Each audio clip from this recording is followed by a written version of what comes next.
Well, this is one of those weeks where you're anxious to get on to the next game. It's anxious to get focused on your next opponent. But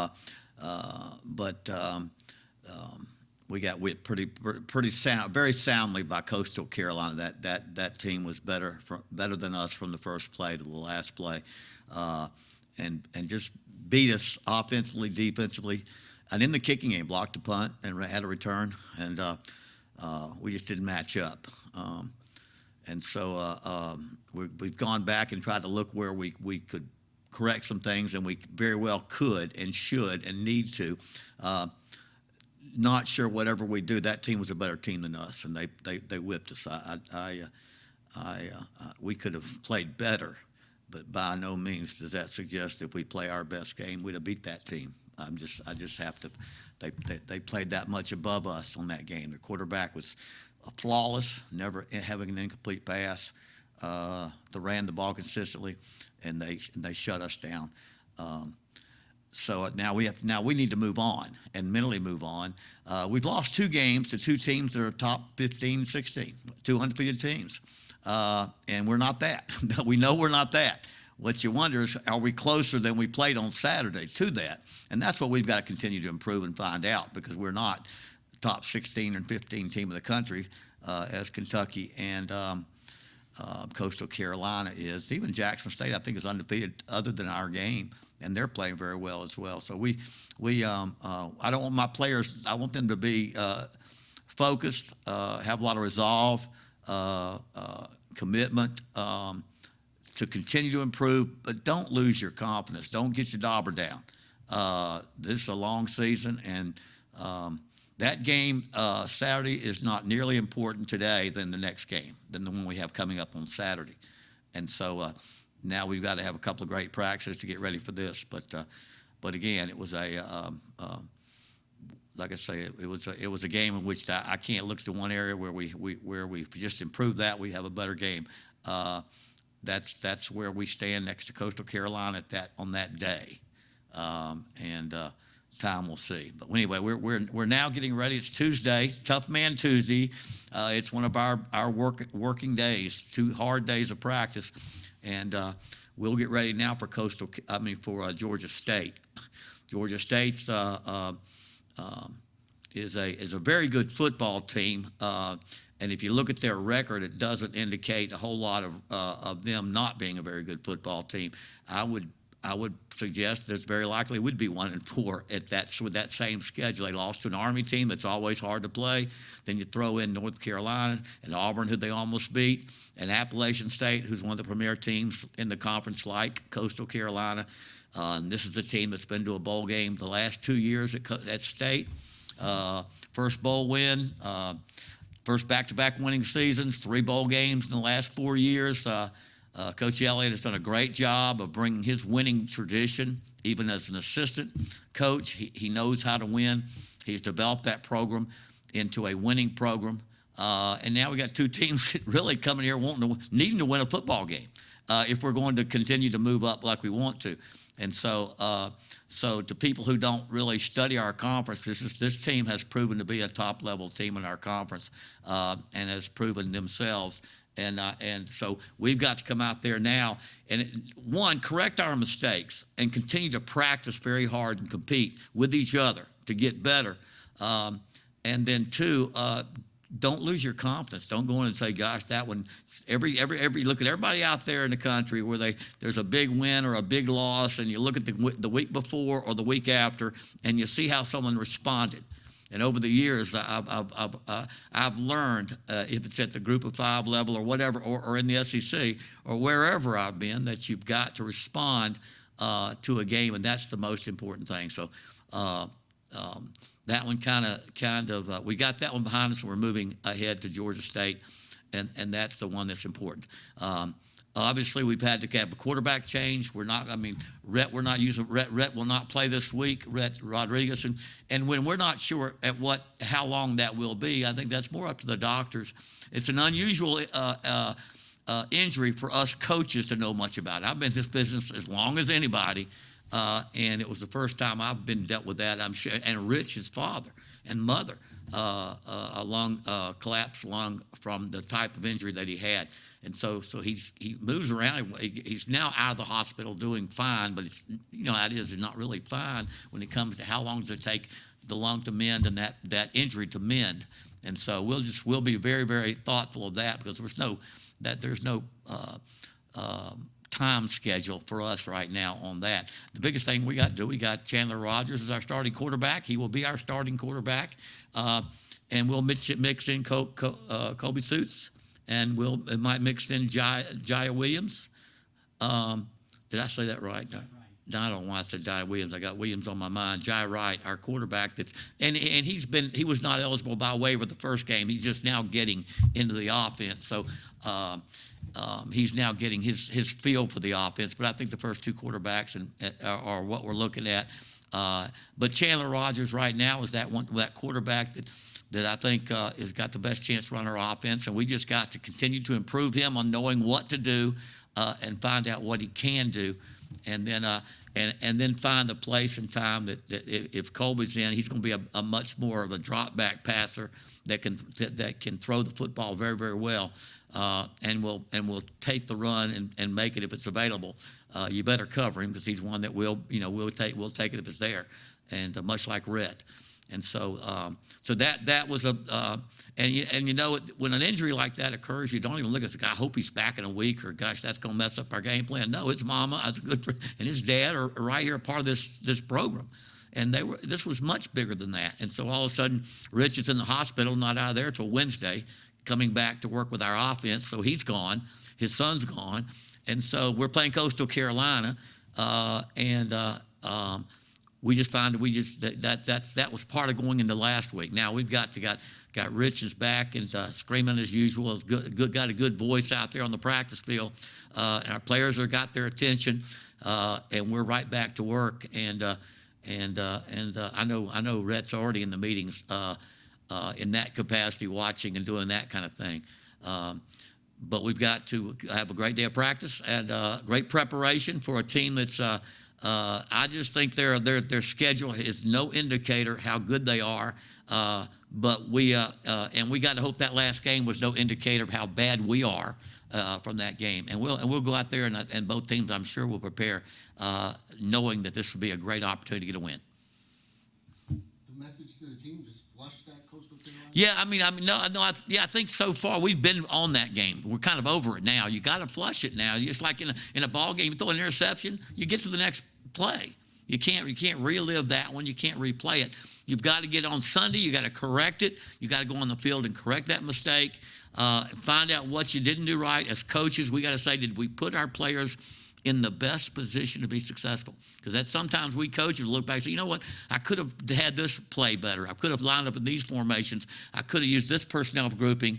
Let me take a little bit of responsibility. I didn't quite think we couldn't get this done or couldn't get that done. So we all look at that, make those decisions, and then after, when you get to Tuesday, now it's Georgia State, and now it's about continue to work hard, continue to see that we need to improve, and but also get that one behind you.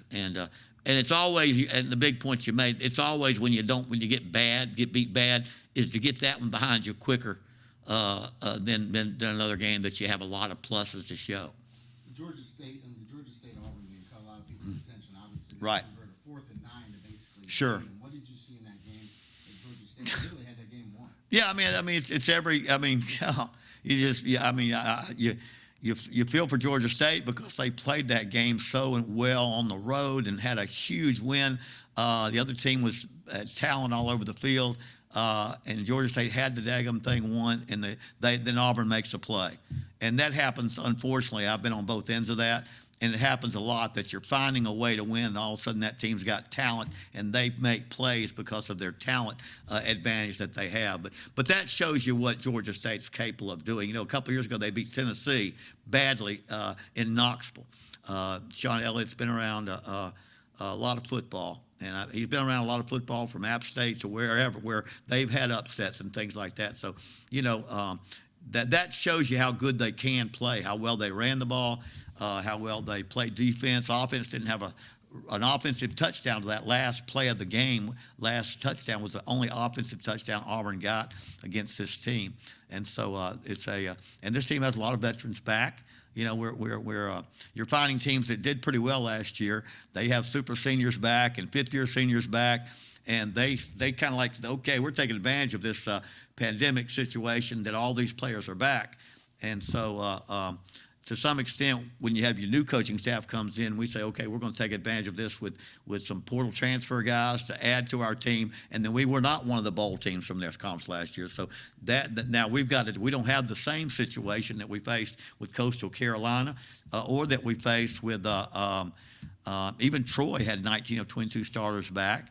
And I think at Georgia State will very much have a lot of theirs back as well. So, again, our job is just to line up. And our job is to be the best version of us, is to get better every week, find out a little bit more of ourselves. We're still searching offensively. Can we run the ball better? We're not running the ball well enough. And that's not just running backs. We're a line that's learning to block the system. And, you know, when you look at the holes that the Coastal Carolina guys ran through, you know, people say, well, gosh, we didn't tackle well. Well, they were running full speed 5 yards past the line of scrimmage. It's harder to tackle a guy when he's running full speed, having not been hit at the line of scrimmage, than if a guy's bouncing off people from a tighter hole. So we've got to find some things we can do offensively and be better at that. And it's important that we get better each week offensively because we have a long way to go. When you have a long way to go because of a different quarterback or a new system or lacking certain things, you need to make much more improvement. If you're playing it, you know, I can't imagine Coastal Carolina going back and playing much better than they did last week. If they've got better in their team, I'm scared for their future opponents because they sure were impressive to me.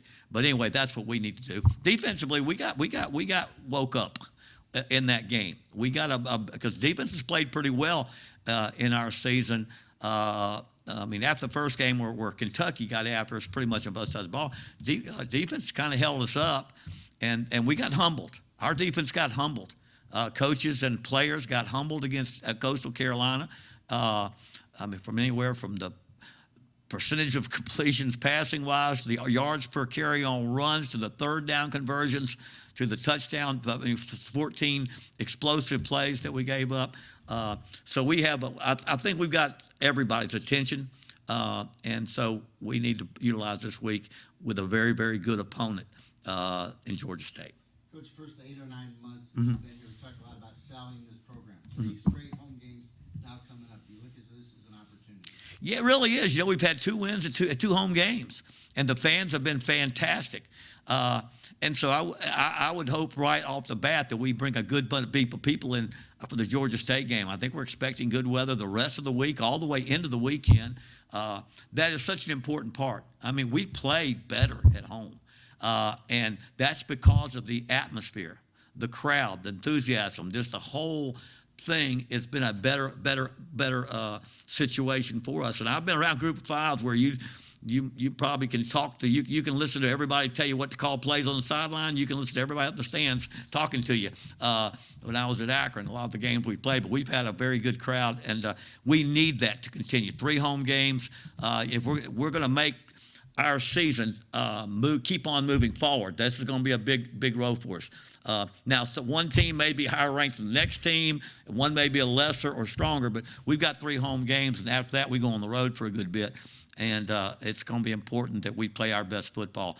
At the same time, take them one at a time. We can't take them in threes. We got to take them one at a time because each game will be won or lost on its own merits, and its own performance. 4 games into this, we talked a lot about the number of pieces that you had coming in, so many unknowns. As this puzzle starts to come together, is there still a lot of competition for who's getting playing time and such?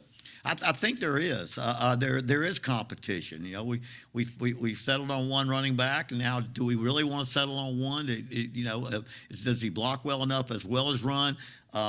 Which receivers are actually coming through for us, and we need some more playmakers. Are the right guys there? Defensively, we're getting down to a lot of people maybe playing at the safety position, which ones need to be playing. So, yeah, I think we are continually trying to find the best. I don't want to say the best 11, but it's maybe the best 14 the best 15 guys that need to be in the game. The most difficult part about creating morale when you're making this move from 0-10 to a winning program, to get wins, you don't got a lot of subs going in the game.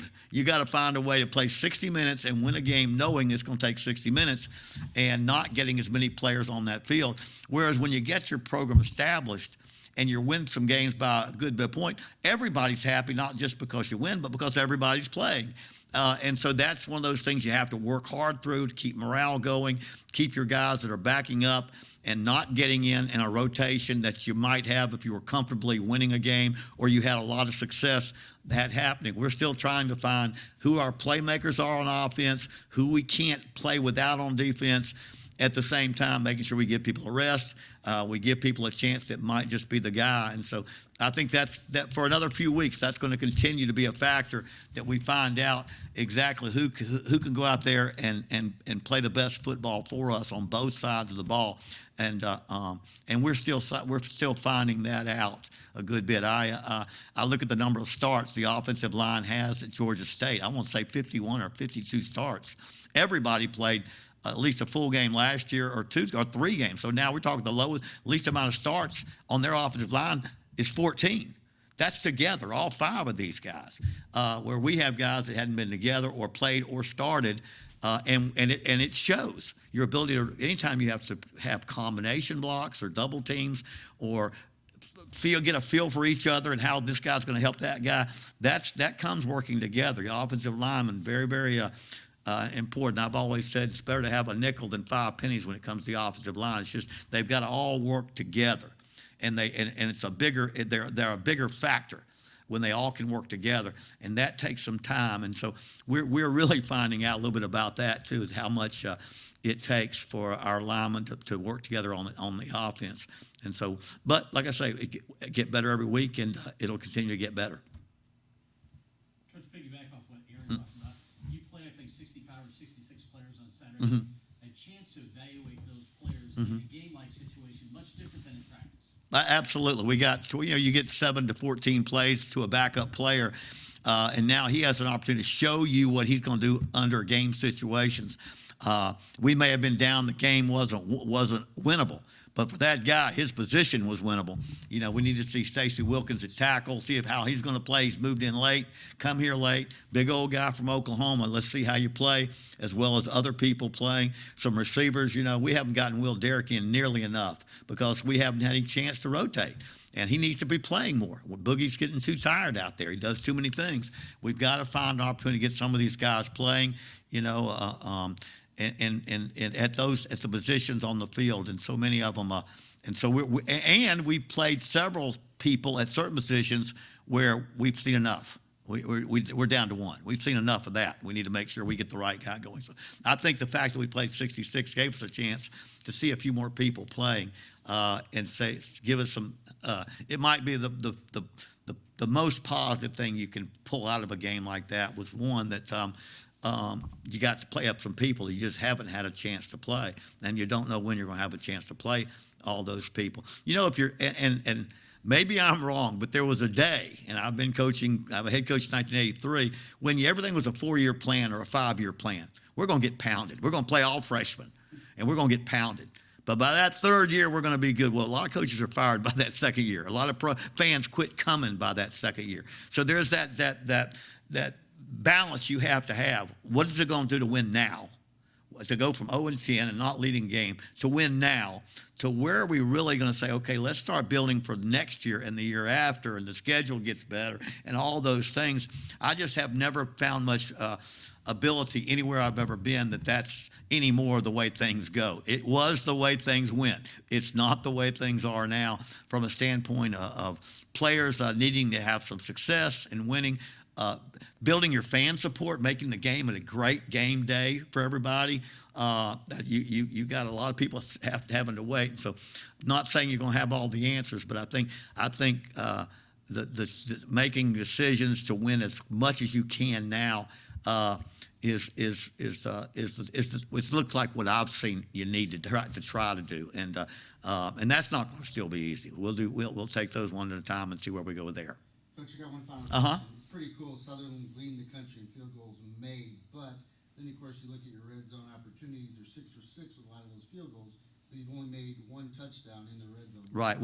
Seven. I mean, you can, and I mean, that's the biggest thing that shows to me how many, because I've gone years where we don't kick any field goals at all. Poor guy doesn't get any recognition because we never use him.